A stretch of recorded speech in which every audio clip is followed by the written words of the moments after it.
todas. Não sei se vocês estão acompanhando, certamente estão. O Brasil está em polvorosa, né? Esse último lance aí da Operação Lava Jato criou uma situação insólita, para o bem ou para o mal, né? Então, a conjuntura política é a eleição. Inclusive, a crise, ou o caso do Lula, tem relação direta com a eleição, né? Preciso que todos saibamos, sem nenhuma dúvida, sem nenhuma tergiversação, que nós estamos ferrados. O problema não é nós estarmos ferrados, é que a grande maioria não sabe que está. Essa é a crise. Esse aqui é a crise. O problema de estar ferrado não é o problema de estar ferrado, é de não sabermos, ou pelo menos a maioria do povo brasileiro não saber que está ferrado, né? Então, objetivamente, pessoal, é importante que a gente saiba, independente da orientação política, ninguém está atrás, a elite brasileira, a burguesia brasileira, o establishment, não está atrás de corrupto. Isso é importante que se diga, né? Senão, o Temer não era o presidente da República. Senão, esse Congresso não teria sido eleito. O pior Congresso dos últimos 20 anos, né? Então, precisamos entender isso, independente das orientações políticas. Então, nós precisamos, com muita objetividade, tentar responder algumas perguntas para a gente entender o que se avizinha, né? Se o Lula puder ser candidato, eu ouso dizer que não vai ter eleição, mas ele não será candidato. Então, provavelmente vai ter eleição e tudo pode acontecer, tudo, absolutamente tudo, inclusive o nada, que é dialético. Pode não acontecer nada. Podemos renovar esse Congresso que está aí, que é o pior dos últimos 20 anos. Podemos eleger um presidente da República que vai aprofundar essa crise liberal fiscal, né? Vai aprofundar a crise, não tem nenhuma dúvida disso. Se alguém acha que está salvo de uma reforma da Previdência, essa reforma fiscalista, saibam que o próximo presidente, dependendo de quem seja, se for o Alckmin, vai ter uma reforma da Previdência infinitamente pior, porque o objetivo não é reformar a Previdência, o objetivo é criar superávit primário para pagar os juros e serviços da dívida. Nós precisamos, esse é o problema central brasileiro, depois da problemática política e tal, né? Então, se a gente conseguir responder algumas perguntas aqui, a nossa vida vai ficar menos complicada, porque pelo menos a gente vai saber o que fazer. Um outro problema, um outro fator de crise é não saber o que fazer. Diante da crise, a gente não sabe o que fazer, que é uma loucura. Por exemplo, nós não devemos fazer o que o movimento sindical tem feito, dividido. Essa divisão eu diria, eu ousaria dizer, sem nenhuma provocação a vocês, mas é uma provocação política, essa divisão é burra. É burra, porque o inimigo está absolutamente consolidado num bloco muito forte, que tem a mídia, tem o Ministério Público, tem até agora as Forças Armadas que se pronunciaram de maneira insólita, mas se pronunciaram, né? Então, os trabalhadores, a esquerda, nós precisamos todos estarmos unidos, porque agora não se trata mais de defender um candidato. Que está sob gravíssima ameaça é a democracia brasileira, pessoal. A democracia brasileira a gente está discutindo aqui orçamento, mais recursos para a universidade com a emenda 95. Pessoal, não vai ter orçamento para a universidade brasileira. O próximo presidente da República, ele, na eleição de 2022, portanto, vai ganhar a eleição dizendo que vai revogar a emenda constitucional 95. Podemos adiantar isso, porque é absolutamente impensável administrar um país com 210 milhões de habitantes, cheio de demandas, cheio de problemas, cheio de desequilíbrios, sem recursos. Não tem como.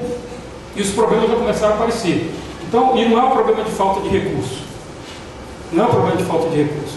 É porque 51% do nosso orçamento está reservado para pagar juros da dívida. Não é falta de recursos. Não é, absolutamente não é. Só que o povo brasileiro não sabe disso. Os estudantes da Universidade de Santa Maria não sabem disso. Uma parte dos professores, talvez aqueles que não estejam aqui, portanto a maioria, não sabe disso. E eles vão querer aumento de salário lá na database. Então, veja que situação insólita é essa que a gente vive, né?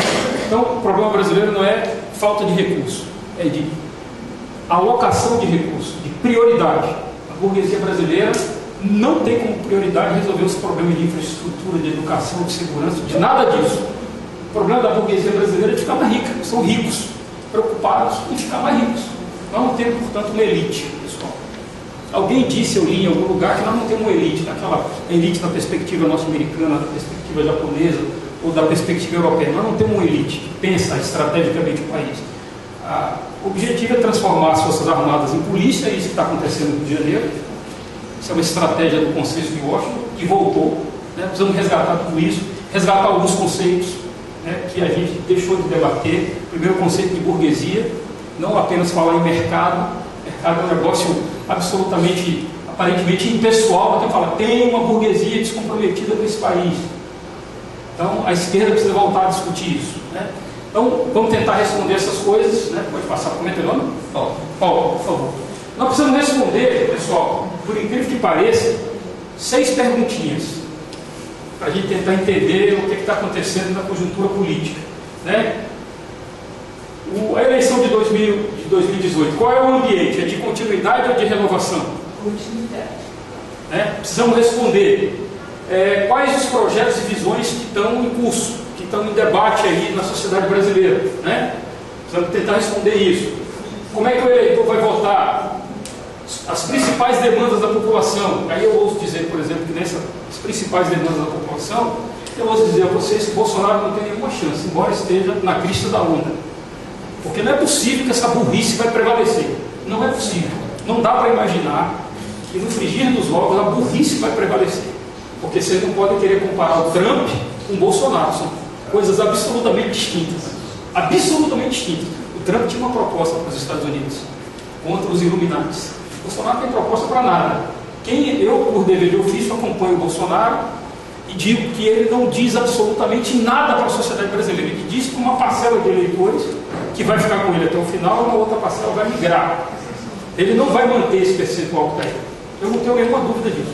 Ele só conseguirá manter isso e ganhar a eleição se a burguesia brasileira não tiver um candidato. E tem candidato. Ele só não consegue crescer. O candidato da burguesia brasileira chama-se Alckmin. Mas ela pode mudar dependendo se não conseguir emplacar. O candidato dos banqueiros, o candidato do rentismo, o candidato da burguesia brasileira chama-se Geraldo Alckmin. Não precisam ter dúvida disso. Não precisa ter dúvida disso. Não é o Bolsonaro o candidato. O Bolsonaro é o candidato da antipolítica, é o candidato outsider. Então, a gente tem que se preocupar, porque a gente tem que ter estratégia para dialogar com quem vota no Bolsonaro. Temos que dialogar, como incrível que pareça. Né? A outra pergunta é como é que o eleitorado se divide, pessoal. Precisamos entender como é que o eleitorado se divide para a gente ter posicionamento. Ou a entidade aqui, ou antes, não vão ter uma opinião sobre candidato. Quero dizer a vocês, se essa entidade aqui não tiver candidatos, candidato a deputado federal, candidato a deputado estadual, candidato a presidente, a governador, vocês estão fora do debate político. Porque é isso que interessa para a sociedade brasileira. Aí alguém vai dizer, mas Marcos, a entidade é plural, não pode ter candidato. Pode ter candidato sim, pode ter candidato. E se vocês atuarem na eleição apenas como simples eleitores, podem saber, vocês vão perder. A entidade, a instituição tem que se posicionar. Vai ter que se posicionar, porque a democracia está exigindo isso. Aliás, já está exigindo isso há algum tempo. Então essa coisa asséptica do movimento sindical vai ter que acabar. Porque a direita não tem esses pruridos. Ela não tem esse prurido. Se precisarem alçar o Bolsonaro a candidato da burguesia, eles vão alçar. Não precisam ter dúvida disso, pessoal. Por isso nós temos que ter posição muito clara. Né? E a última pergunta é as condições para disputar a eleição. As condições para disputar a eleição, elas definem quem vai vencer. Quem vai vencer. Por isso que está esse cacete em cima do Lula. Nós não precisamos concordar com o Lula, nós não precisamos votar no Lula, mas ninguém aqui precisa ter dúvida de que ninguém está atrás do Lula por causa do triplex, por causa do sítio em Atibaia. Não é por isso. Não é absolutamente por isso. Quem achar que é por isso, está doido. E aí a gente tem que fazer o debate político para esclarecer. Vamos lá. Nós precisamos ter assim, algumas considerações, pessoal.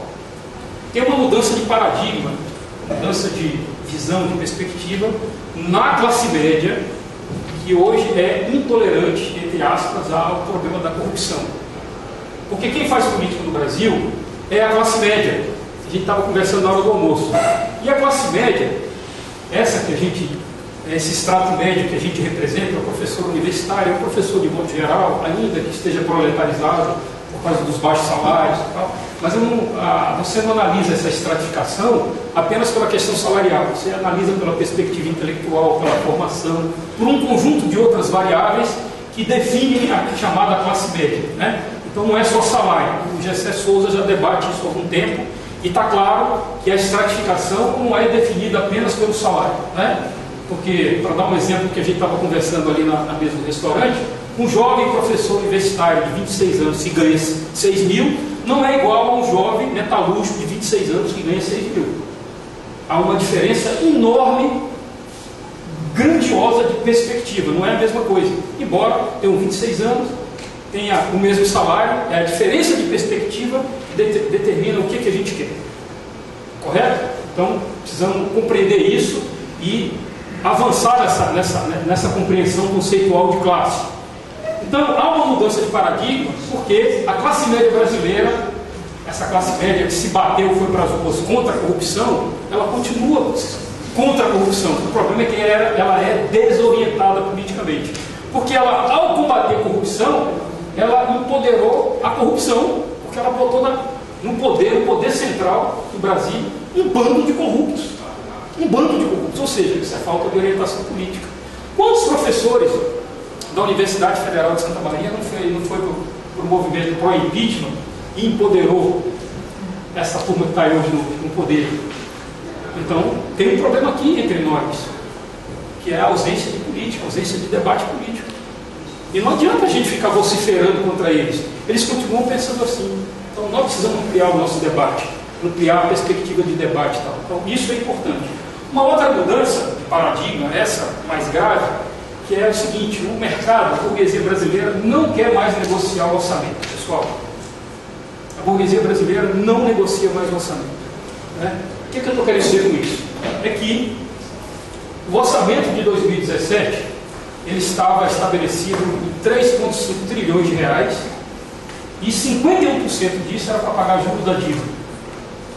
Por isso que aprovaram a emenda constitucional 95, por isso que o governo foi até as últimas consequências para aprovar a reforma da Previdência e aprovou a reforma trabalhista. Essas três modificações, duas constitucionais e uma infraconstitucional, tem tudo a ver com superávit primário. Por quê? Porque a Previdência é a segunda despesa do orçamento federal. A primeira grande despesa que não foi tocada, não foi mexida e não será, é o juro da dívida, ou seja, a despesa financeira do governo federal. Essa não foi mexida e não será mexida, né? Não foi mexida, inclusive, pelo governo Lula e pelo governo Dilma. Pelo contrário, nós pagamos de juro da dívida em 2016 407 bilhões, 2016. Em 2015, governo Dilma, pagamos 530 bilhões de reais de juros da dívida. Então, o problema brasileiro, pessoal, não é a corrupção. Não é a corrupção. E os números provam isso. Sabe quanto custou o Petrolão? Alguém tem ideia de quanto custou o Petrolão? Custou 3% do investimento da área de abastecimento da Petrobras. De 112 bilhões de investimento, 3% disso foram desviados. Ou seja, não é nada do outro mundo, pessoal. É claro, evidentemente, que aqui eu não estou falando que está tudo bem porque foram só 3%. Não estou dizendo isso. Estou dizendo que essa escandalização da corrupção, essa narrativa que escandaliza a corrupção, tem o objetivo de encobrir outros gravíssimos problemas brasileiros, que é o pagamento escorchante da dívida pública. É por trás disso que está esse enevoamento do debate político. É disso que nós estamos falando, é disso que nós precisamos falar. Não tem nada a ver com corrupção. Esse discurso genérico da corrupção, a direita faz também. O Alckmin vai dizer: sou contra a corrupção, porque quem é doido de falar, né, publicamente que é a favor da corrupção? Então, o problema brasileiro não é e nunca foi a corrupção, o desvio. Não é. Então, acho que isso é um elemento. Eu até fiz um artigo sobre isso, e eu não estou dando chute em relação a números, pessoal. São números precisos, números do TCU, do Ministério Público e da Polícia Federal. Se erraram, eles erraram. São números oficiais. 112 bi que foram investidos na área de abastecimento da Petrobras, 3% foram desviados para o esquema de reeleição da Dilma, de eleição do Aécio. Todo mundo está envolvido nisso, não era só o governo, porque o Aécio também participou desse esquema. Então é isso que nós estamos falando. Então, se nós não tivermos a capacidade de apresentar uma outra narrativa, nós vamos ficar ouvindo um discurso genérico combatendo uma corrupção que ninguém está combatendo. Ninguém está combatendo a corrupção. Então essa mudança precisa estar clara aqui entre nós, para que a gente tente mudar a pauta que está aí. Essa pauta que está aí não é a nossa pauta, pessoal, a pauta da corrupção. Essa pauta que está aí é a pauta para nos pegar, como pegaram o PT e pegaram o Lula. Foi o governo menos corrupto da República. Menos corrupto. A família do Lula não se locupletou com corrupção, ou pelo menos se locupletou muito menos do que se locupletou com a família do Fernando Henrique e outras famílias. O Sarney é dono do Maranhão, pessoal. O Sarney tem um museu com peças que ele ganhou, que a República ganhou, ele na condição de presidente. Tem um museu lá, o Memorial José Sarney, lá em São Luís, e ninguém fala desse memorial. O Fernando Henrique tem um apartamento na Avenida Forte que custa 44 milhões de reais, e ninguém fala do apartamento da Avenida Forte. Fala do triplex, daquele lugar brega chamado Guarujá, de lá, tirar para o lado de lá da praia do Guarujá. Sabiam disso? Então, não é essa a nossa pauta. Se alguém tem uma perspectiva progressista de esquerda avançada e está discutindo isso, está errado. Me permitam dizer. Está errado, absolutamente errado. Não é essa a nossa pauta. Então, pode passar. Essa segunda é de caráter ético-moral. A classe média tem horror à corrupção, porque ela acha que se prejudica. A classe média tem horror à corrupção, porque ela acha que se prejudica. Que o desvio da corrupção compromete a escola pública, que compromete a saúde pública, que compromete a infraestrutura. Mas isso é falso. O que compromete toda essa infraestrutura é o pagamento dos juros e serviço da dívida. Mas a classe média não sabe disso. Então ela hoje, ela tem uma mudança de paradigma, ela está menos tolerante à questão da corrupção. Está menos tolerante. Mas como não é essa a pauta central, real da República, porque não é de fato, as classes populares, o povo brasileiro não sofre porque tem desvio ético-moral. Ele sofre, mas sofre menos. Ele sofre porque grande parte do recurso público é desviado para atender demandas da nossa elite, que é uma jabuticaba. A elite brasileira, a burguesia brasileira, vive com recursos públicos. Quem tiver dinheiro, é fácil indicar como ganhar mais dinheiro, é só comprar papéis do governo. Isso não existe em canto nenhum. Então esse é o grande problema da República, que aqui ela tem uma burguesia que é uma jabuticaba. Eu não estou dizendo que nos outros países não existe isso. Estou dizendo que para ser burguês na Alemanha tem que ter bala na agulha. Aqui não, aqui é fácil ser burguês. Aqui é fácil ganhar muito dinheiro investido na financiarização da economia. É fácil, porque o governo investe nisso, o governo carrega recursos públicos para isso. Então é fácil ser burguês no sentido da acepção da palavra no Brasil. Então nós precisamos fazer esse debate. Agora, como popularizar esse debate? Aí é que é um outro debate, daí um outro seminário. Como popularizar isso que a gente está discutindo aqui? Esse é o grande dilema, de tirar dessa salinha aqui, fazer com que nós tenhamos capacidade de divulgar as importantes pautas que a gente está debatendo aqui. Esse é o nosso grande dilema, porque os dilemas brasileiros estão sendo tratados aqui em alguma medida. Então, essa consideração inicial é para dizer que nós precisamos enfrentar essa narrativa que está aí, que é avassaladora, de uma maneira mais inteligente. Nós não estamos sabendo fazer isso. Primeiro, tem que ter unidade. O movimento sindical tem que parar com esse divisionismo. Eu sei que não é simples, portanto eu não vou querer aqui orientar vocês politicamente, não é meu papel aqui como tem que fazer isso, mas uma coisa é certa: essa divisão ela vai nos levar para o cadafalso. Essa divisão política, Andifes e o movimento sindical como um todo, vai nos levar para o cadafalso. Nós não estamos dialogando com a massa dos trabalhadores, não estamos dialogando. Nós estamos dialogando com muito pouca gente.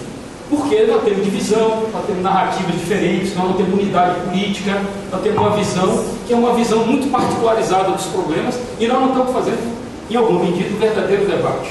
Só tem uma novidade no movimento sindical pós-reforma trabalhista, pessoal. Só uma novidade, que é um movimento organizado pelos metalúrgicos do Brasil, discutindo a agenda deles.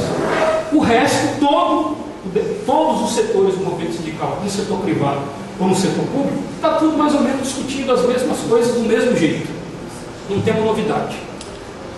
E a reforma trabalhista é uma grande novidade do ponto de vista de que nós saímos do ambiente de proteção, a gente discutia a campanha salarial no ambiente de proteção, e hoje nós estamos num ambiente de total desproteção, ao ponto de um trabalhador ingressar na justiça pedindo, sei lá, uma indenização de 50 mil, e sai desse processo tendo que pagar sucumbência, né, que é um absurdo. Então, veja, inverteram a lógica do negócio. A reforma trabalhista inverteu. Então, o governo Michel Temer só não aprovou a reforma da Previdência, pessoal, porque tivemos aquelas duas denúncias. Do contrário, teria aprovado a reforma da Previdência. Então, o que eu estou dizendo é real. O próximo presidente, se for o Alckmin, vem uma reforma da Previdência infinitamente mais radical do que essa que foi colocada aí. Porque não é uma reforma para resolver o problema dos desequilíbrios da Previdência. É um problema para resolver o problema fiscal da construção de acúmulo para fazer superávit primário. Não é problema para resolver, não é questão para resolver a Previdência, para equilibrar a Previdência, para consertar desvios na Previdência. Não é nada disso, né? Então vamos lá, pode passar. A primeira pergunta, pessoal: o ambiente é de continuidade ou de renovação? Então, o ambiente é de renovação. Não tenho nenhuma dúvida que todos os candidatos, todos, sem exceção, que estiverem vinculados ao atual governo, vão perder a eleição. Vão perder a eleição, e os dados estão aí, né? Em 89, Sarney tinha 15%, e era um ambiente de renovação, e o Collor, que naquele momento representa uma renovação. Renovação do ponto de vista do discurso, renovação do plano político, né? O Collor se apresentou como novo e tal, então deu Collor. E em 94, o Itamar era o presidente, uma alta popularidade, né? Ele só teve 2 anos de governo, é importante destacar isso. Então ele se apresentava como o candidato do Itamar, que era o Fernando Henrique, se apresentava como um candidato da continuidade, né? Então esses dados aí é para a gente organizar um pouco a reflexão, para a gente não ficar no chute, né? Dizer, o candidato é de renovação, a situação, o ambiente político é de renovação. Mas é de renovação por quê? Então os elementos que eu trouxe aqui, eu não vou falar todos, apenas esses iniciais, né? Para a gente entender que essa pergunta é a pergunta-chave do nosso debate político de conjuntura. O ambiente é de renovação ou de continuidade? É de renovação. Agora, qual é a novidade nessa eleição? A novidade dessa eleição, meus companheiros, é que implodiram a política. A política foi implodida. E num ambiente desse, tudo pode acontecer, inclusive o nada. Inclusive o nada. Por que eu estou dizendo isso, pessoal? Bom, eu acho que não dá o Bolsonaro, porque o Bolsonaro, ele representa, eu vou usar uma expressão simples de fácil compreensão. O Bolsonaro representa a negação de tudo que tem estruturado em sociedades organizadas. Ele nega a política, ele nega os partidos, ele nega o debate, que é essencial para a gente superar os nossos problemas, né? Ele nega essas coisas da racionalidade da política. Então, o discurso do Bolsonaro está ancorado em negar. E a sociedade brasileira precisa de respostas. Ou vocês acham que nós vamos resolver alguma coisa sem debate político, sem partido político? Ainda que sejam esses partidos que estejam aí. Nós vamos ter que resolver isso no debate político. E o Bolsonaro nega tudo isso, inclusive porque não se preparou para fazer o debate político. As respostas dele são as respostas mais pueris, são as respostas mais simplistas e mais absurdas. Alguém imagina que alguém racional, com alguma inteligência, que comande alguma corporação, aceita essa resposta aqui? Bolsonaro, como é que vai resolver o problema da agricultura? Primeiro, eu não vou atrapalhar vocês. Ele respondeu assim num debate lá no Paraná. Eu não vou atrapalhar vocês. O que é não atrapalhar vocês? Um candidato a presidente num país como o nosso, presidencialista, que tem que fazer uma articulação política na sociedade para ser eleito presidente, né? Ele tem que se articular com a inteligência, tem que se articular no setor produtivo, tem que se associar uma série de estamentos da sociedade para ser eleito presidente. E ele não responde a nenhuma demanda desses estamentos. É um candidato cortado a facão. Então, eu ouso dizer que Bolsonaro não será eleito presidente. Agora, não dá para prever, porque há uma imprevisibilidade política. Quem vai ser o próximo presidente? O candidato do establishment é o Alckmin. mas ele não consegue decolar. Então, a burguesia vai ter que arrumar um candidato. Ou o Alckmin, que ele, fazendo com que ele decore, ou algum outro. Em último caso, será o Bolsonaro, porque o Bolsonaro não representa os interesses da elite. Embora a elite lá em São Paulo, no evento, vá o aplaudir. Mas acho que esse é momento de eleição e tal, mas no frigir dos ovos não será o candidato. Então, pode passar. Então, tem aqui mais dados objetivos para a gente entender, né, a questão da renovação ou da continuidade. Não vou falar sobre todos, apenas para vocês entenderem. Só o final ali, né, o Temer tem uma aprovação ínfima, é um candidato absolutamente impopular, é um presidente absolutamente impopular, portanto, tudo indica que seja o Temer ou o candidato do Temer não terá vez na eleição de 2018. O candidato do Temer provavelmente não estará dele diretamente, do MDB, do governo, né, que pode ser ele ou pode ser o Meirelles. Não estará no segundo turno. Pode passar. Terceira pergunta. O que está em disputa, pessoal? Quais são as visões de mundo que estão em disputa, né? O Estado de proteção social, por isso que o Lula está fora. A burguesia não aceita negociar orçamento. Ela não aceita. Porque o ambiente de negócio está muito difícil, né? O empresário investir no Brasil é muito caro, se você comparar com o empresário europeu, o empresário japonês, o empresário americano. É muito caro investir no Brasil, por causa da burocracia e uma série de problemas, né? Inclusive porque a burguesia brasileira quer investimento hoje e lucro amanhã. Isso não existe. Nenhuma economia estável produz lucro imediato a nenhum negócio, a nenhum investimento. Então tem o problema da burocracia, tem o problema das incertezas políticas e das incertezas econômicas. Então, essa agenda do Estado de bem-estar social é a agenda que o Lula defende, queiramos ou não, e ele está fora da disputa. O Lula está fora da disputa, né? Não sei quem vai ser o candidato do Lula, da esquerda e tal. O Estado liberal fiscal, que é esse que está aqui hoje. Esse Estado liberal fiscal é esse que é o resgate do consenso de Washington. O movimento sindical não está discutindo isso, não se preparou para discutir isso.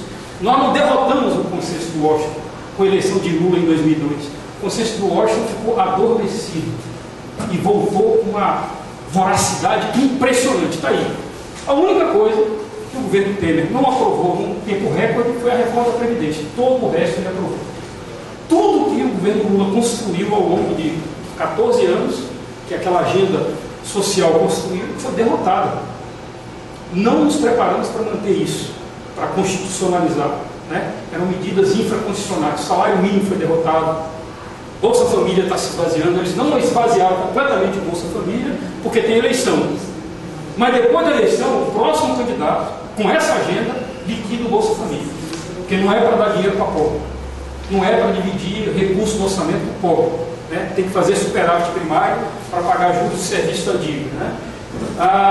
Então o Estado liberal fiscal é esse que nós estamos vivendo. Provavelmente ele vai ser renovado, pessoal.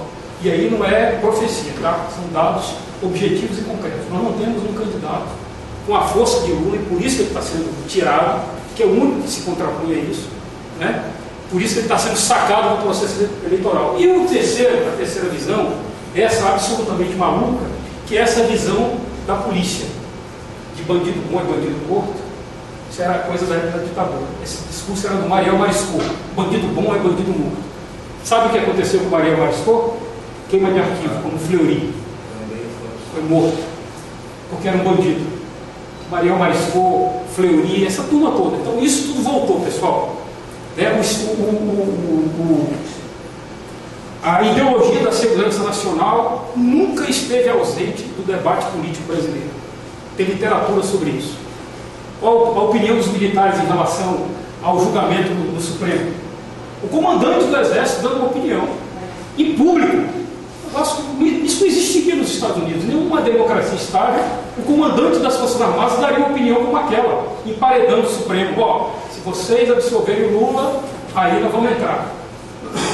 Foi isso que ele disse. Isso é uma coisa abjeta, né? Então tem alguma coisa errada na nossa democracia. Ela é instável, as instituições são instáveis. Então esse discurso radicalizado de polícia é o discurso do Bolsonaro, pessoal. Esse discurso cola numa parcela ínfima da sociedade brasileira. Se a gente não cuidar de fazer o debate, se a gente não cuidar de confrontar com inteligência, porque a burrice não se confronta com força. A burrice se confronta com discurso inteligente. Se for para o confronto direto, nós vamos perder. Para usar uma metáfora futebolística, é só botar um time de craque para jogar com um time de perna de pau. Podem ter certeza que os craques vão ter dificuldade de driblar, de vencer aqueles pernas de pau, porque eles vão ter que jogar levando porrada. Podem observar isso. A dificuldade que existe da gente convencer um cara que vota no Bolsonaro, porque o cara está desenganado. Ele não acredita na política, ele não acredita nas instituições, ele acredita nessa lógica do bandido bom e bandido morto e de que isso vai resolver os problemas brasileiros com intervenção militar.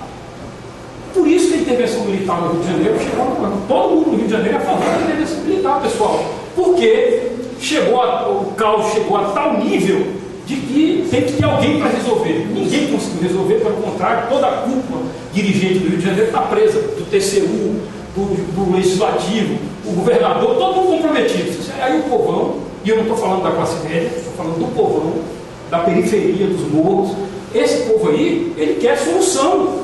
Porque a barbarização é na periferia, pessoal. A barbarização não é no Leblon, não é na Barra da Tijuca, não é. Lá, quando barbarizam, quando a periferia vai para lá barbarizar, eles fuzilam, matam e jogam o povo para lá.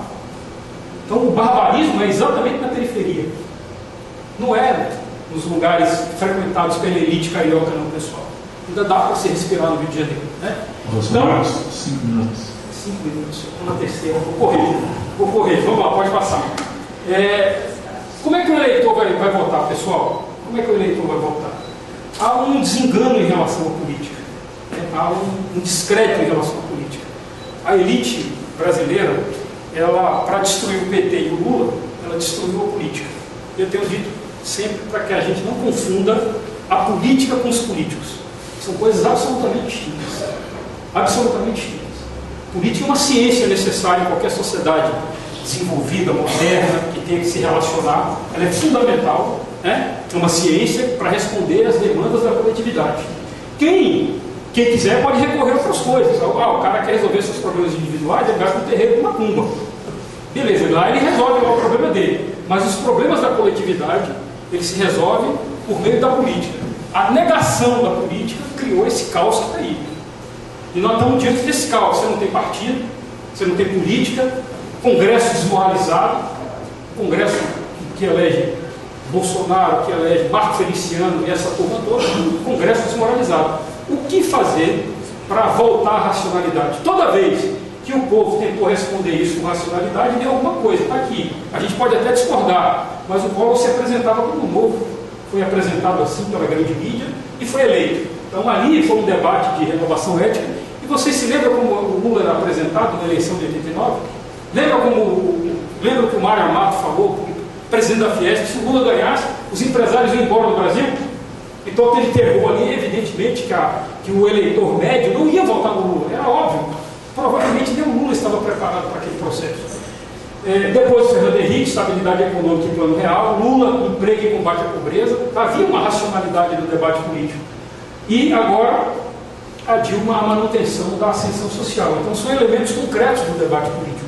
Nenhum desses elementos aqui estão colocados racionalmente no plano do debate eleitoral. Nenhum. Embora todos estejam. Mas ninguém está discutindo isso. Há uma irracionalidade louca e a gente não sabe o que vai acontecer. Pode passar, por favor. Quais são as principais demandas da população? Por isso que eu arrisco dizer que o Bolsonaro não está na disputa real e concreta da presidência da República.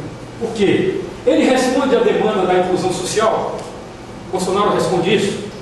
Bolsonaro, ele trata apenas da questão da segurança pública e combate à criminalidade na lógica da polícia. E eu sei que eu estou dizendo que eu associei a federação e o sindicato dos policiais federais. É apenas a lógica da polícia. De mais arma, mais dinheiro para combater, não tem estratégia, não tem inteligência. A intervenção federal do Rio de Janeiro não tem inteligência. Não tem inteligência, porque não era possível construir uma inteligência para combater aquilo ali em um mês. Aquilo ali foi uma jogada de marketing do governo federal que perdeu a reforma da Previdência e aí sacou uma agenda para continuar no debate político, porque eles perderam no debate da reforma da Previdência. Então foi uma estratégia inteligente, até o presente momento deu certo, só que não combinaram com as milícias. A Marielle foi assassinada de maneira brutal e aquilo ali se esvaziou um pouco, pessoal. Olha que loucura. Então veja a dinâmica da política. No meio da intervenção, alguém foi lá e assassinou uma vereadora do PSOL, negra, mulher, LGBT. Ninguém combinou com os russos. Então veja a imprevisibilidade da política. Nós estamos diante dessa imprevisibilidade de maneira muito turbinada. Esse negócio de defesa da família, pessoal, defender a família é um negócio tão subjetivo. Defender a família de quem? Do que? É sério que isso é um negócio abstrato? Quem que vai ganhar eleição com uma agenda dessa? Defesa da família. Defender a família de quê? Porque na televisão toda a fuleiragem passa na televisão, pessoal, nas novelas. Defender de quê? Esse moralismo é uma coisa meio insana. Ética no combate à corrupção, isso é uma agenda objetiva para a classe média. O povão não está discutindo isso, pessoal. Ninguém, o pessoal lá o pessoal da universidade, da limpeza, não está discutindo isso, pessoal. Não acreditem nisso, pelo amor de Deus. Porque eles estão discutindo coisas mais concretas, de como sobreviver amanhã. Isso é um dado da classe média. Isso aqui é uma coisa da classe média. A estabilidade macroeconômica, isso é uma coisa, né, que a elite está discutindo, mas a estabilidade macroeconômica para resolver o problema deles. Resolver o problema deles, pessoal. Tá? Estabilidade macroeconômica para ter dinheiro suficiente para pagar os juros e serviços da dívida. É isso que eles querem, estabilidade macroeconômica, com 13 milhões de desempregados, uma baita corrosão social, uma baita crise fiscal, entendeu? Porque essa crise toda foi criada por eles para resolver o problema deles, né? Porque nessa agenda que está aí, se Lula for candidato, alguém tem dúvida que Lula não ganha no primeiro turno? Tem dúvida, pessoal? Você pitoniza para dizer isso, né? Então, estou terminando. Pode passar. Os candidatos estão aí colocados, né? A sua orientação política, né? Eu coloquei de propósito o Alckmin, porque é o candidato do establishment, né? Discurso liberal fiscal, e apostando nessa coisa da competitividade de mercado e tal, está aqui, né? Então ele não está ali à toa. Aí depois vem um monte de candidatos. Veio Bolsonaro, Álvaro Dias, tem candidato de direita aí a dar com pau. A novidade é essa, inclusive. Um monte de candidato de direitas, porque na ausência do Lula todo mundo se coloca para disputa, né? E aí pode passar. A esquerda está representada pelo Ciro, o Lula que está fora, objetivamente fora, né? Porque já não é problema dele ser preso ou de não ser preso, porque ele já foi condenado em segunda instância, né? Já transitou em julgado a condenação, quer dizer, está quase transitando em julgado, e a ficha limpa não permite que condenado com trânsito em julgado em segunda instância participe. O Lula está nessa situação, então o Lula não será candidato. A novidade é quem o Lula vai apoiar. Então, a menina Manuela entra nisso aí, é uma boa candidata para fazer o debate político, o Guilherme também, Boulos, eu conheci o Boulos, ele era secundarista, a gente era do partidão, né? Mas não tem nenhuma chance, pessoal. Ali vai entrar para fazer o debate político, né? Quem vai disputar essa eleição aqui nesse campo aqui é alguém que o Lula indicar e o Ciro Gomes, que pode ser o Ciro Gomes indicado pelo Lula, mas o PT, o Lula, eles não confiam no Ciro, que é um bom candidato. Pode passar. Terminando já, pode passar. Como está dividido o eleitorado, pessoal? Tem 3 divisões aí, eu tentei simplificar ao máximo para a gente tentar responder alguns dos nossos dilemas, né? Tem um professor que diz, professor César Romero Jacob, que diz que os eleitores são divididos em 3 pilares. Os grotões, e o PT só ganhou e renovou o mandato porque conseguiu entrar nos grotões, ou seja, o PT conseguiu ir aonde ele não podia ir, carregado pelo Lula, e o Lula carregou. E o PT carregou o Lula onde o Lula não podia ir. Então foi uma simbiose muito interessante, muito inteligente, né? Parece que tem alguns teóricos aí que dizem que esse processo da esquerda e do Lula já está esgotado, vamos ter que apresentar alguma novidade para a sociedade brasileira, né? Isso tem uma certa razão. A classe média urbana escolarizada, pessoal, quem faz política no Brasil, meus companheiros e companheiras, quem faz política no Brasil é a classe média. povão não faz política, que a burguesia faz política diferente. Por exemplo, eu nunca vi o Horácio Laffer Piva no Congresso Nacional, mas conheço os assessores dele. Esses caras não vão para a rua fazer política, pessoal. Eles têm televisão, têm mídia, eles comandam tudo. Então eles não vão para a rua. Quem faz política, pessoal, somos nós da classe média. E aí eu divido a classe média, esse extrato médio, em dois setores. Os iluministas, somos nós, os professores, o pessoal do movimento sindical, uma parcela dos jornalistas, uma parcela da inteligência brasileira, são os chamados iluministas, naquela lógica da Revolução Francesa. E a burrice que está instalada aí é a outra parcela. Aquela parcela que foi para a rua bater panela, pessoal. Porque eles foram enganados. Por isso que eu digo que uma parcela desse pessoal tem salvação. Porque eles foram enganados e estão envergonhados e estão preparados para um acerto. Tem uma outra parcela desse grupo aí, né, que estão a cabeça está desmantelada, negam a política, então esse aí não tem salvação, pessoal. Isso aí não perca tempo em debater.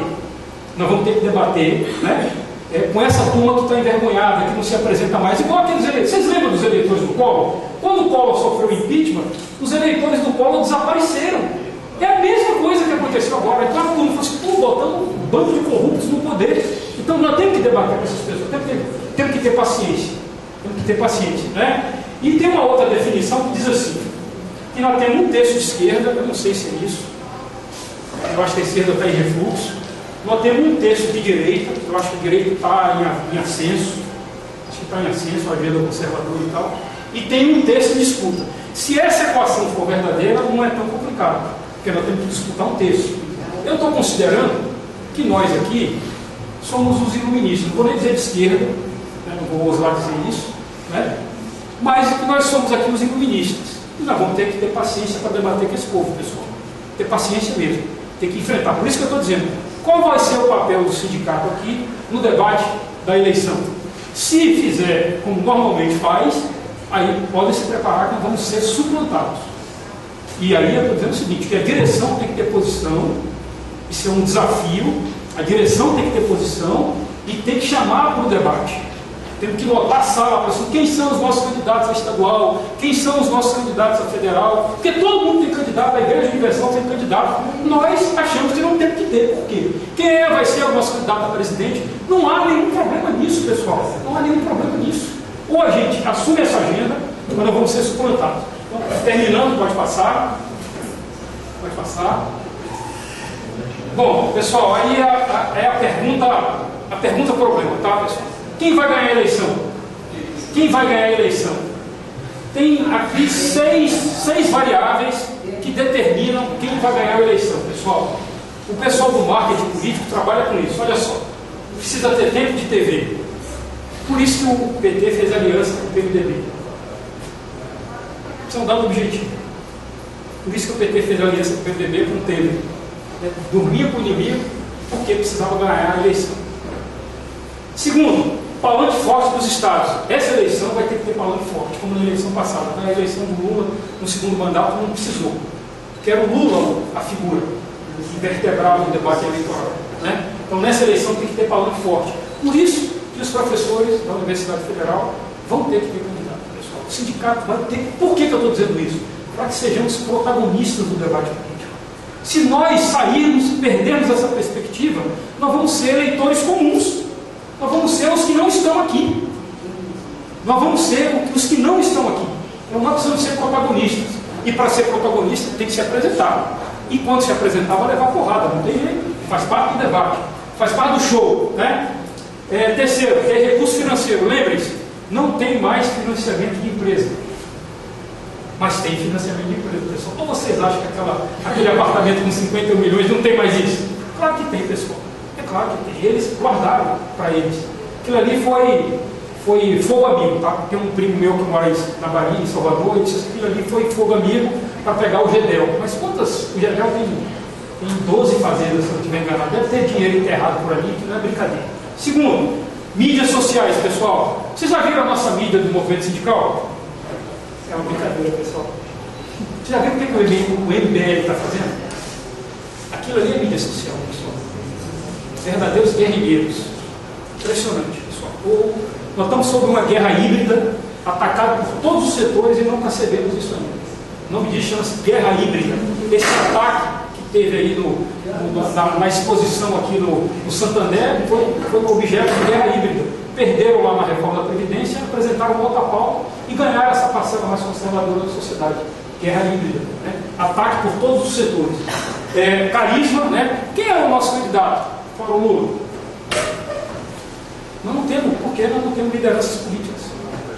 Quem é a figura emblemática do sindicato aqui? Quem é? Quem é a figura emblemática, pessoal? Vocês perceberam que não tem mais isso? Não temos mais isso. Não precisamos de figuras emblemáticas, pessoal. Não tem nada a ver com... Isso não se contradiz com direção coletiva, né? Então, porque a figura que fala, que vai para o confronto, que se apresenta. Aliás, figuras emblemáticas, né? Nós perdemos isso. E o PT não preparou para figura emblemática. A direita também está sem figuras emblemáticas. Sabe qual é a figura emblemática desse debate político? Para o bem ou para o mal? Adivinhe. Adivinhe. Bolsonaro. Pessoal, vocês acham que aquelas estutices que ele fala em público, que ali não é uma coisa medida? Porque é um esquema, a gente conhece o esquema de marketing do Bolsonaro. Ele diz uma imbecilidade, se ganhar as redes sociais, ele continua. Se não, ele para e muda para outra pauta. A gente conhece o pessoal que está fazendo o marketing dele. Então, para terminar, não está envolvido em denúncias, porque a classe média horroriza com esse negócio do cara estar envolvido em denúncia e tal, né? Então vai ganhar a eleição quem conseguir transmitir esperança de que as coisas vão melhorar e quem apresentar uma pauta, uma agenda de inclusão social, né? Quer dizer, esperança e confiança. Então, se vocês aqui não tiverem a capacidade de mobilizar os professores, os alunos, os servidores da universidade para o debate da eleição, podem ter certeza que esse sindicato será irrelevante nesse processo. Porque essa é a agenda. Essa é a agenda. Vai ter que combinar a agenda da categoria propriamente dita com essa agenda política. Essa vai ser a inteligência.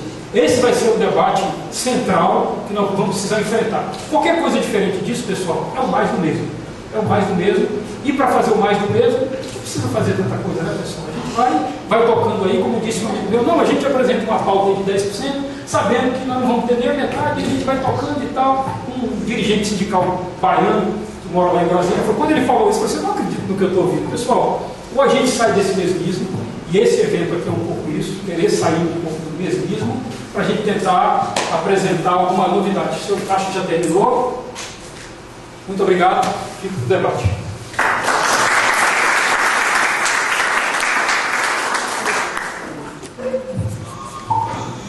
Dando prosseguimento, nosso segundo orador, professor Luiz Eduardo Acosta, vice-presidente do ANDES.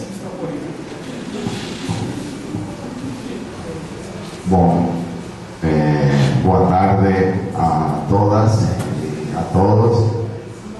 Primeiramente, queria parabenizar a secção sindical pela organização deste evento, uma demonstração de vitalidade da secção sindical, de que a secção sindical está interessada em avançar nos debates sobre problemas que atingem os professores, as professoras, os trabalhadores em seu conjunto e a sociedade. Então, verdadeiramente, é uma satisfação estar representando ao ANDES, a direção nacional, e uma enorme responsabilidade estar falando hoje. A vida colocou a todos nós nesta situação. Estamos realizando um evento sindical e político em um dia histórico, em um dia que os livros de história vão registrar como um antes e um depois na história do Brasil, e quizás não só no Brasil. O Brasil é suficientemente grande como para que o que acontece aqui tenha repercussão não apenas no Brasil, na América Latina, sem dúvida. Os acontecimentos do dia de hoje vão repercutir fortemente, e também no mundo como um todo. A sorte, o destino da esquerda e dos movimentos populares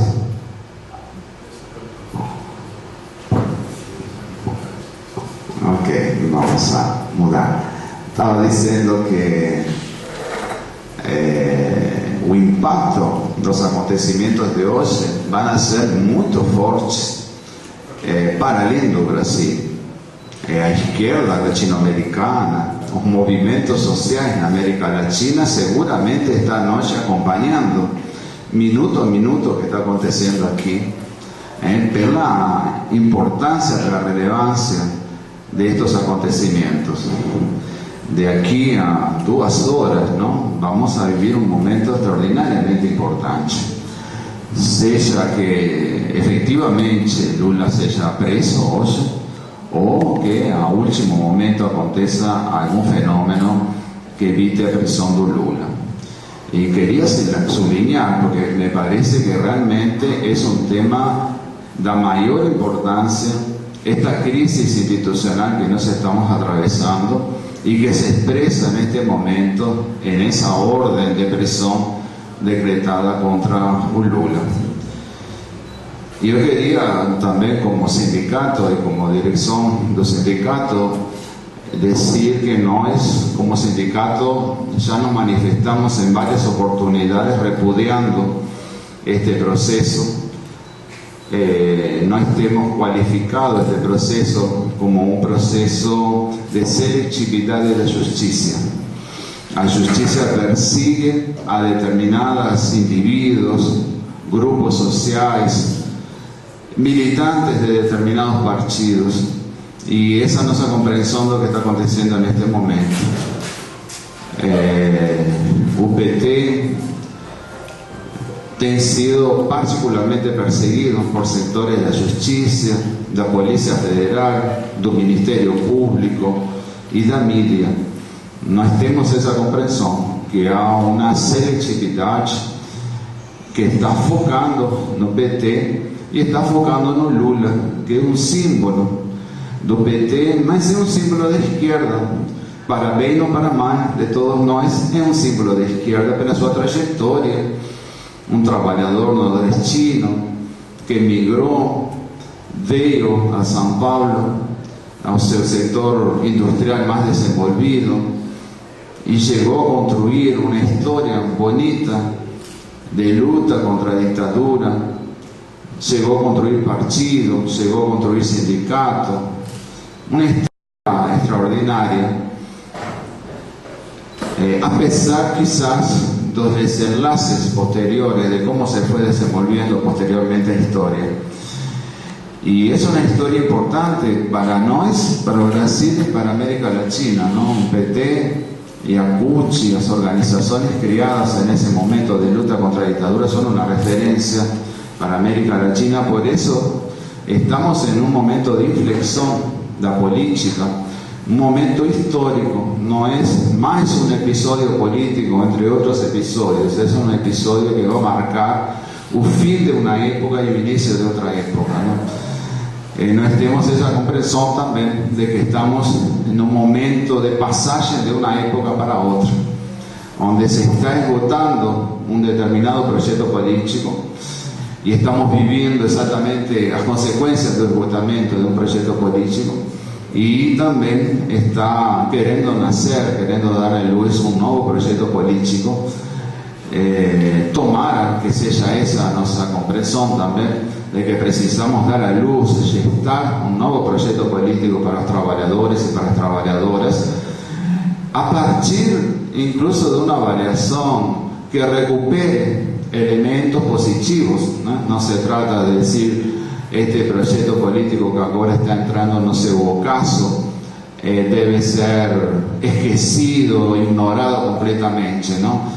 Tenemos que hacer aquel proceso de superación, de incorporar elementos para podernos superar y avanzar en relación con aquello que la vida demostró que estaba equivocado, que fue un error, y que nosotros ahora precisamos continuar la lucha en condiciones extremadamente difíciles. Esa propaganda que el gobierno tiene feito a veces en la televisión, hablando que está tirando Brasil do vermelho, ¿no?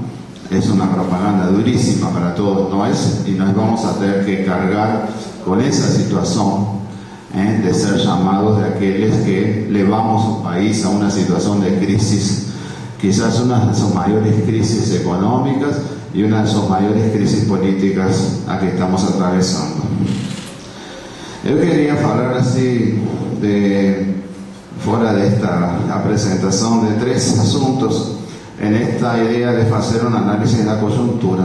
Evidentemente estoy tentando espelear de la mejor forma posible el debate do sindicato. Por sorte coincido con casi todas las opiniones de mi propio sindicato, pero no necesariamente en todos los casos, si yo hablase apenas por mi propio, diría las mismas cosas. Mas eu vou tentar un poco sintetizar el debate que nuestro sindicato tiene feito en estos últimos 2 años en particular, donde eu estive ligado, estou ligado ainda, ¿no? Na dirección nacional. Primeramente, hablar un poco sobre la coyuntura inmediata, ¿no? Coyuntura concreta de estos últimos días, para después hacer un análisis de una coyuntura un poco más alongada, que es la coyuntura quizás la crisis do que nós chamamos o projeto democrático popular ou a crisis da nova república, que nós temos a impressão de que estão em uma relação de íntima articulação, a crise do projeto democrático popular ou da crise da estratégia democrático popular e a crise da nova república, esse Brasil que foi fundado exatamente no calor das lutas contra a ditadura y no proceso de redemocratización, que no tenemos a comprensión de que está llegando a seu ocaso y tenemos que entonces arremangar las mangas y enfrentar esta situación que está colocada. Y también, ¿por qué no? Un tercer punto, si usted puder, es colocar toda esta reflexión en una situación mayor, ¿no? Que es una crisis general del capitalismo. Por más que tenga características brasileras, la crisis no es una crisis só brasileira, ¿no? As noticias que nos llegan do mundo, de Europa, propio Estados Unidos, a guerra comercial entre Estados Unidos y a China, en fin, nos están hablando de que hay una crisis que no es apenas una crisis nosa brasileira, sino que es una crisis internacional del capitalismo. Y quizás el capitalismo está llegando a un momento donde no tiene para dónde ir, y por eso en todos los países están aconteciendo procesos de xenofobia, procesos de represión a los movimientos sociales, en fin, a una situación incluso de avance de movimientos reaccionarios, de derecha, incluso fascistas en algunos casos, y eso es un síntoma quizás exactamente de los límites estructurales del desenvolvimiento del capitalismo en estos días. Yendo para que esto es más inmediata, no tenemos esta comprensión. El gobierno Temer estaba con una agenda de contrarreformas, que estaba avanzando en las contrarreformas, a contrarreforma trabalhista en particular, consiguió aprobar las tercerizaciones y consiguió quizás un bochín de guerra mayor para nuestra burguesía industrial, que fue la destrucción de la CLT con la aprobación de la contrarreforma trabalhista, ¿no? Es un triunfo histórico de parte de la burguesía haber conseguido desmantelar la CLT. Vean que es una conquista de un movimiento de los trabajadores de décadas y décadas, fue desmantelada en un piscar de ojos. Podríamos hacer comentarios incluso cuál fue el comportamiento de los sindicatos de ese ataque, uno de los mayores ataques de los movimientos de los trabajadores en este periodo, ¿no? Mas vamos a pasar, quizás en el debate podemos discutir cómo fue posible que en un piscar de ojos el gobierno consiguiese destruir la legislación trabalhista y colocarnos en lugar esta legislación que está ahora, ¿entienden?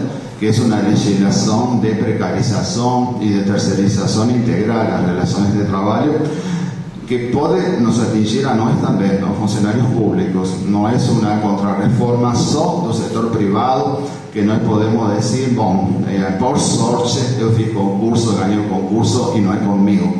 Também nós, incluso me dio a sensação que hoje de manhã compañeros que falaram já chamavam a atenção de que a tendência é que também no setor público passemos por um processo de terceirização y de precarización de nuestros empleos. Y quizás en algunas universidades, particularmente en las estaduales, esto ya está aconteciendo, y ese es un tema quizás para cuando ustedes van a discutir ahora después agenda política o sindicato, pensar cómo enfrentar este proceso de precarización y tercerización que fue instaurado a partir de la contrarreforma trabalhista.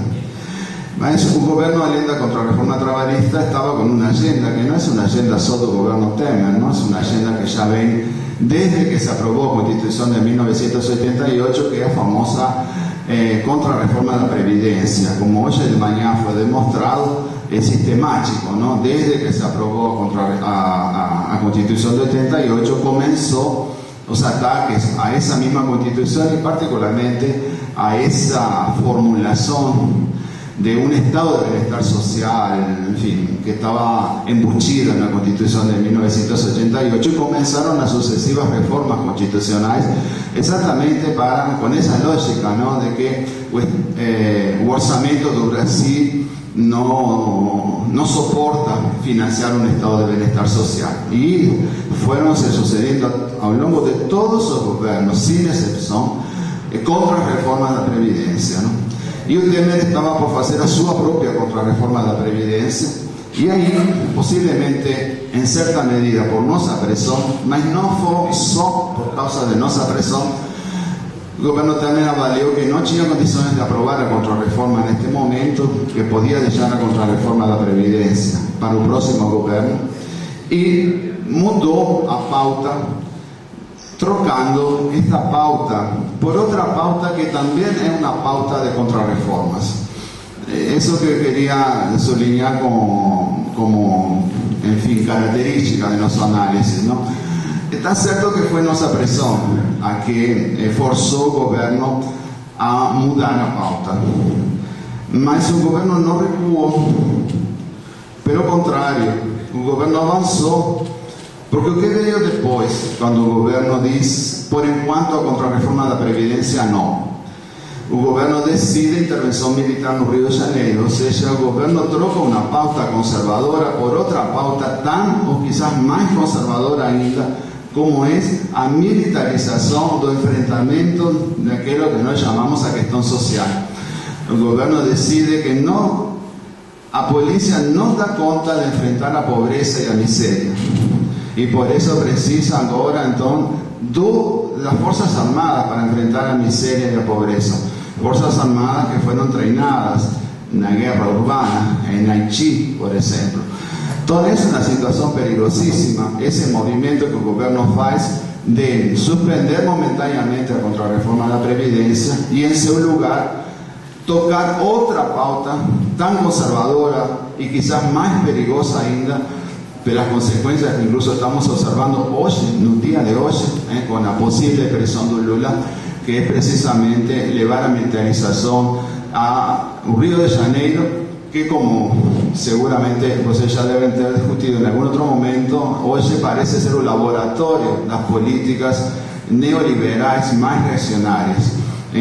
A crisis de las universidades estaduales, en fin, todo lo que está aconteciendo en Río de Janeiro. Ahora Río de Janeiro viró laboratorio de una intervención militar que también puede ser un ejemplo para otros estados y para otros movimientos sociales, de que si la gente no se comporta bien, entonces un gobierno va a decretar intervención militar en esos otros estados, como ya fez no caso do Río de Janeiro. Y ahí, después que comenzó esta intervención militar en Río, como ustedes saben, se sucedieron una serie de ataques gravísimos no propio Río de Janeiro, el asesinato de la vereadora Marielle y Wanderson, un motorista de Marielle, un asesinato, un crimen que claro no podemos decir que fue el gobierno que ejecutó, y ni siquiera que el gobierno fue un mandante, no, más que fue un crimen político que tiene la misma intencionalidad de intimidar a la izquierda y de intimidar a los movimientos sociales. Por eso es una vereadora de izquierda, negra, feminista, LGBT, vinculada a movimientos de las favelas, que va a ser asesinada impune, un crimen que está impune. Es un ejemplo, es un llamado de atención, como decir, si a izquierda y los movimientos sociales parten para la lucha, va a ter troco. Y es una cosa preocupante este movimiento. Los ataques a caravana de Lula nos parece que también hacen parte de esta sensación, de esta intimidación que está aconteciendo con los movimientos sociales y con la izquierda. Y nuestro sindicato denunció también este asunto. Ahora se agrega, se ejecutaron recientemente manifestaciones de jefes militares opinando sobre la situación política y sobre la necesidad de cuidar las instituciones, y no sabemos que ese discurso de los militares, por más que no falaron de dar un golpe, cosas así, es un discurso que también tiene la finalidad de intimidar. No sabemos que infelizmente aquí en Brasil no fue feito, o que con muchas dificultades en algunos países de América Latina fue posible hacer, que es un cierto esclarecimiento de los crímenes que fueron cometidos durante la dictadura militar empresarial, y pelo menos el castigo de algunos de esos responsables, ¿no? Estamos cuando las Fuerzas Armadas falan de que les van a cuidar la democracia y las instituciones, no sabemos que ese es un discurso para intimidar, para nos asustar y para nos lembrar de que ellos pueden voltarse y poder entonces otra vez repetir aquella triste historia que no ya vivimos. Y nos parece que en la secuencia a decisión del Supremo Tribunal Federal vergonzosa, porque todos no sabemos, pero menos la imprensa está hablando así públicamente y descaradamente, que se tomó una decisión que quizás incluso de aquí a pocos meses, en septiembre, cuando mude el presidente del Supremo Tribunal Federal, va a ser revertida, va a ser transformada en otro. Entonces, claro que fue una decisión para impedir que Lula sea candidato a presidente. Una decisión que envergüenza al Supremo Tribunal de Justicia y que nos deja a todos nos aprensivos, porque no tenemos ni siquiera una justicia que por lo menos se comporte éticamente, ¿no? Tomó una decisión que sabe que de aquí a pocos meses va a ser revertida. Es claro que con eso garante una de las cosas más importantes, que impedir que Lula sea candidato, intimidar a la izquierda, ¿no? Más una otra vez, decir que Brasil no quiere más vermelhos, ¿no? Entonces nos parece extremadamente peligroso, y ni que decir si se confirma hoy, porque estamos sabiendo, puede ser que se confirme a presión de Lula, que es un bochín de guerra la derecha, ¿no? Lo que la derecha quiere, los empresarios quieren mostrar lo que acontece con un candidato de izquierda moderado, muy moderado, como efectivamente fue el caso de Lula. Quizás en sus orígenes era menos moderado, ¿no? Parecía incluso ser un candidato ligado al movimiento socialista, mas después esa vida fue transformando a Lula en un líder de izquierda moderado, un neoliberalismo, diríamos así, de izquierda, ¿no? Un neoliberalismo bien moderado. Mas mismo ni eso es tolerado por nuestra clase burguesa, ni siquiera una izquierda tan moderada como fue la izquierda de Lula. Y tiene otro elemento que tiene que ver directamente con nosotros, que son los ataques que los profesores hemos hecho, que nos llamamos los ataques a libertad académica, ¿no? En varias universidades los profesores han sido contradecidos. Quizás el elemento que más se esteve ahora en la media entre nosotros fue un caso de un profesor de la Universidad Nacional de Brasilia que decidió abrir un curso para hablar del golpe, y fue amenazado. El propio ministro de la Educación tuvo el descaro de decir que iba a entrar en la justicia contra un profesor. También es un caso de intimidación, porque no podemos estar seguros de que no vaya a acontecer nada, porque es parte de la autonomía y de la libertad académica hacer cursos sobre golpe o sobre lo que la gente entienda que académicamente es relevante, ¿no? Mas es para intimidar, ¿no? Para saber que en esta situación casi de excepción que nos estamos viviendo, la justicia puede ser accionada contra nosotros en caso que no intentemos ejercer nuestro pensamiento crítico en las universidades. Y tuvimos otro caso más reciente ahora, también en esa lógica de los cursos para discutir un golpe en varias universidades, por una cuestión de solidaridad, de varios profesores ofertaron esa disciplina, ¿no? Y la Universidad Federal de Bahía, incluso un vereador entró una justicia contra un profesor, el profesor Zacarías, precisamente intentando obligar a ese profesor a fechar ese curso, diciendo que era un curso partidario. Por suerte, en este caso, la justicia fue a favor del profesor y de la universidad y negó que tenía que tomar alguna medida en relación a ese curso. Mas nós estamos también siendo intimidados en tanto profesores y en tanto profesoras en nuestros cursos, porque están de olho las cosas que nos estamos hablando en las universidades y quieren que no falemos y quieren acabar con un poco pensamiento crítico que hay en las universidades. No es que estamos en las universidades, sabemos que en UNESEP son los pensamientos críticos, que más existe es un pensamiento conformista, un pensamiento de emprendedurismo académico, en fin, un pensamiento que no tiene que ver con actitudes críticas, y un poco pensamiento crítico está siendo intimidado también por este escenario que nos estamos atravesando en este momento. Entonces, esa situación, diríamos así, más inmediata en la cual nos estamos enfrentados, más reitero, nos parece que esta situación inmediata que nos estamos viviendo es respecto a un segundo tema que yo quería conversar, que es la crisis del llamado Proyecto Democrático Popular. Nos parece que UPT y una serie de organizaciones, incluso organizaciones sindicales, fueron criadas, inspiradas con esta idea de hacer un determinado tipo de transformaciones en Brasil, mas serían transformaciones realizadas a través de una forma de luta institucional, privilegiando o camino das instituições, privilegiando as eleições e privilegiando o que de fato se transformou na ocupação do Estado. Na verdade, o caminho não era ocupar o Estado, era o controle social do Estado. Mas esse controle social do Estado, que era postulado inicialmente, lá nos anos 80, se transformou em outra coisa. Se transformou na ocupação do Estado.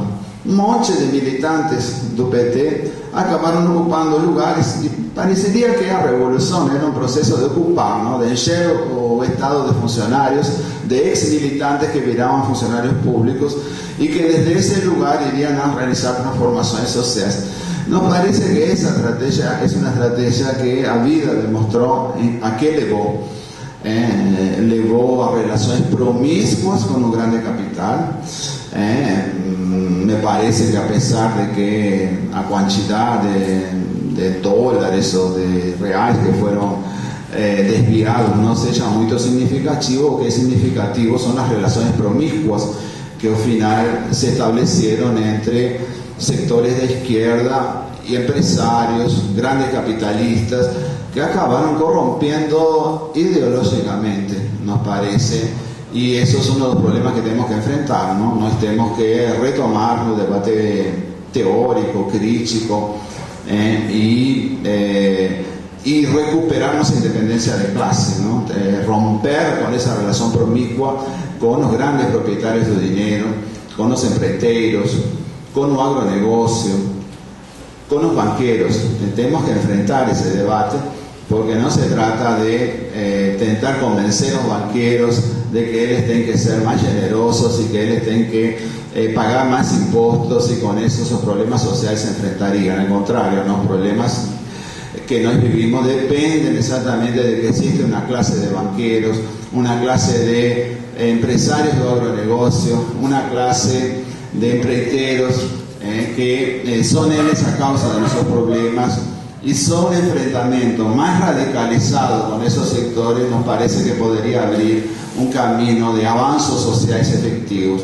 No se trata de hacer una política de conciliación con esos sectores, tentando conseguir que pingue alguna parte de la más-valía que les obtienen los trabajadores y con esos problemas se podrían ir solucionando. Nos parece que eso es un tema que esos sindicatos tenemos que discutir con mucha tranquilidad, con mucha firmeza, enfrentar esta experiencia que nos parece que se está agotando, las relaciones promiscuas con el poder y particularmente con los grandes capitales, esa relación promiscua que no es así formulamos de una forma genérica como una política de conciliación de clases, ¿no? Una política de que en vez de enfrentar a aquellos que son responsables há décadas e quizás há séculos da situação do Brasil e da América Latina, a gente tenta apaciguar, fazer uma política de não enfrentamento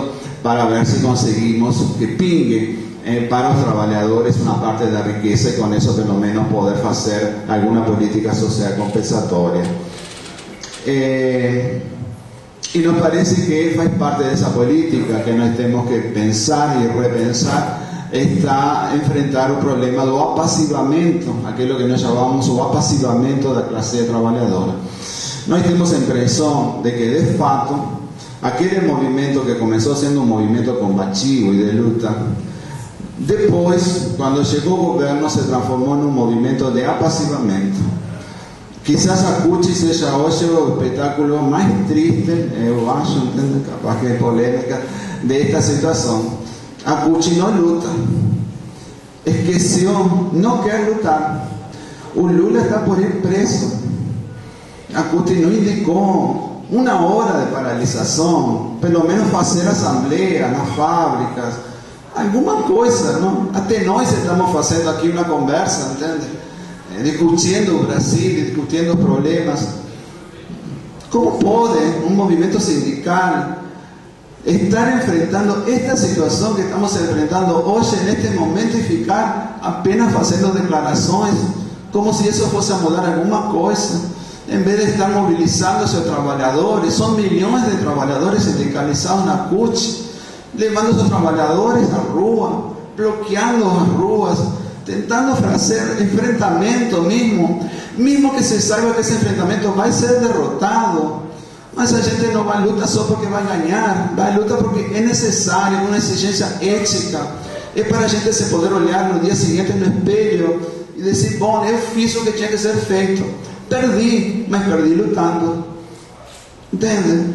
Então, essa política de apassivamento, que era uma política de dizer, o governo não pode ser desestabilizado pela esquerda. A esquerda não pode ir a fazer greves. Nós próprios vivimos aqui, nós fizemos várias greves durante o período do governo Lula e da Dilma, e muitos companheiros nossos nos criticavam porque estavam fazendo greve. Isso estava colocando em risco o governo, não sei que coisa. Veja se você vai colocar em risco um governo, uma greve de professores, compreende? Nós não somos uma fábrica, entende? Nós não paramos a produção, por isso nossas greves são terríveis. Não temos que passar 4 meses de greve para que o governo se digne a falar conosco. Esse apassivamento hoje deixou consequências, nós estamos sofrendo as consequências. Era para estar nas ruas, milhões de trabalhadores criticando a perda de direitos, neste caso direitos políticos. Já perdimos direitos sociais, perdimos direitos trabalhistas. A previdência está aí, em qualquer momento a gente vai perder o que sobrou da previdência, porque já perdimos quase todo da previdência.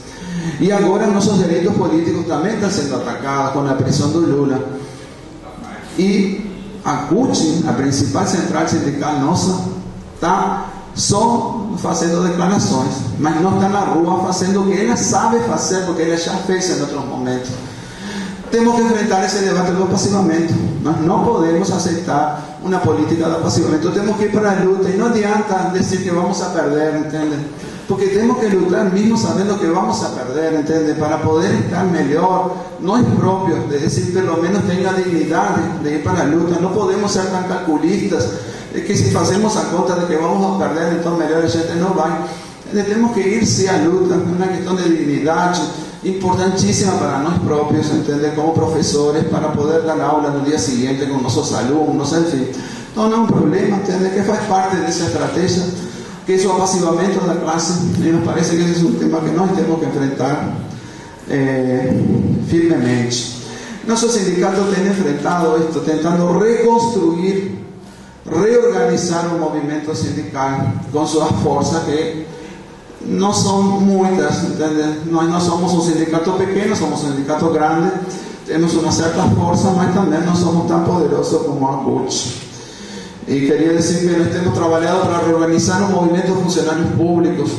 Temos tentado reconstruir o movimento de funcionários públicos com a FONASEF, um fórum nacional de entidades do serviço público que funciona por consenso. Todos somos unitarios, o Andes no es un sindicato sectario, somos unitarios, trabajamos incluso con otros sindicatos que son sindicatos incluso adversarios, no sé. FONASEF incluso participa PROIFI, que no va a entrar a hablar, mas ustedes saben lo que significa para nosotros PROIFI. Trabajamos hasta con los PROIFIs, intentando reorganizar a los trabajadores y llevar a los trabajadores a la lucha, y hacemos eso con el FONASEF. Organizamos un movimiento en defensa de las universidades y las instituciones de educación superior. Estamos construyendo una frente en defensa, una frente amplia, ¿no?, con todos aquellos que estén interesados en defender efectivamente la educación pública y gratuita. Durante este periodo que nos parece que está terminando, hasta en ese terreno UPT tuvo dificultades grandes.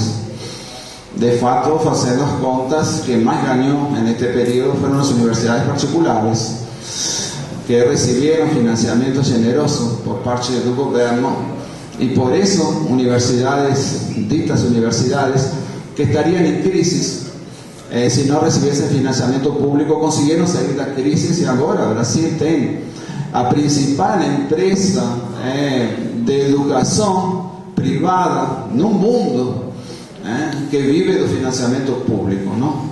A Cropton es una principal empresa que cotiza en la bolsa de valores, la principal empresa, y se transformó en la principal empresa durante este periodo recibiendo financiamiento público. Y no tenemos que construir una frente en defensa de las universidades públicas, claro, tenemos que intentar defender lo que está sobrando de las universidades públicas, que es muy poco. Y quería también llamar la atención que nos estamos construyendo en esta idea, ¿no?, de que nos tenemos que entrar en un nuevo ciclo de luchas. Estamos construyendo un encuentro nacional de educación. Ya hicimos 2 encuentros y vamos a hacer el tercero ahora no mes de agosto, o 3, 4 y 5 de agosto está previsto organizar el Encuentro Nacional de Educación. Y veamos el Encuentro Nacional de Educación pretende discutir en este evento, no sé si vamos a pernos para hacer eso, porque hay mucho trabajo, mucha tarefa, mucha lucha. Pretende discutir un proyecto que nos llamamos democrático y clasista de educación. Estamos queriendo construir un proyecto democrático y clasista de educación, porque reitero, tenemos la comprensión de que se está fechando este ciclo que nos llamamos democrático popular, y tenemos que avanzar y construir otro proyecto para los trabajadores y para las trabajadoras. Y ese otro proyecto nos estamos llamando así, por en cuanto, un proyecto democrático y clasista. Y en este caso un proyecto democrático y clasista para educación pública, para educación gratuita, para defender la autonomía de las universidades, para defender la libertad académica de los profesores y las profesoras. En donde estamos convocando con muchas dificultades, no nos vamos a esconder que estamos con enormes dificultades en la convocatoria del tercer Encuentro Nacional de Educación. Es una tarefa de un sindicato y una tarefa que cada uno de nosotros tiene que hacer en nuestros estados. Estamos con dificultades, la vida no está nada fácil también para nosotros, y por eso nos estamos trabajando más. Mantenemos la decisión política de convocar, sí, el tercero N, para discutir un proyecto de educación democrático y clasista. Y si ustedes ya deben ter recibido, ¿no?, nos vamos a organizar un CONACH ahora, de aquí a pocos meses, que también va a ser convocado con esa palabra por un proyecto democrático y clasista de educación en defensa de autonomía, etc. Reitero, por esa comprensión que nós temos, que se está fechando un ciclo y tenemos que abrir otro, ainda que seja muito trabalhoso, que o mais fácil seja tentar dar um jeito, a ver se podemos remendar a situação que está colocada agora, e remendando a ver se podemos conseguir transitar alguns anos mais. Não dá para remendar, temos que começar, e começar ainda que dê muito trabalho a enfrentar a construção de um projeto que não é só construir um projeto no sentido intelectual, compreende? Não é só escrever um paper ou escrever uma tese agora para o Congresso, não. Se trata de construir a força política e social capaz de encarnar esse projeto, entende? É um processo de organização e de reorganização das forças sociais e políticas que seja capaz de partir para la lucha, para enfrentar y para poder impor ese proyecto, ¿entienden? Porque no es una cuestión puramente intelectual de escribir un belo proyecto y pela força, la beleza y las argumentaciones racionales ese proyecto gana, ¿no? Proyectos políticos ganan si ganan una lucha. Entonces, hacer un proyecto bien feito, claro, no tenemos fuerza intelectual como para hacer eso, mas también tenemos que hacer un proyecto que sea capaz de enfrentar una lucha y ganar una lucha. Por eso tenemos que construir o reconstruir las fuerzas sociales y políticas capaces de encarnar ese proyecto. Eso. Entonces, para ir fechando, estaba haciendo esa referencia a necesidad entonces de enfrentar o debate do democrático popular, do ocaso do democrático popular. Un ocaso, entende, que no es solo por causas internas, ¿no? También fue derrotado porque la lucha de clases existe y claro, la gente no gana, ¿no? La gente también pierde, ¿no?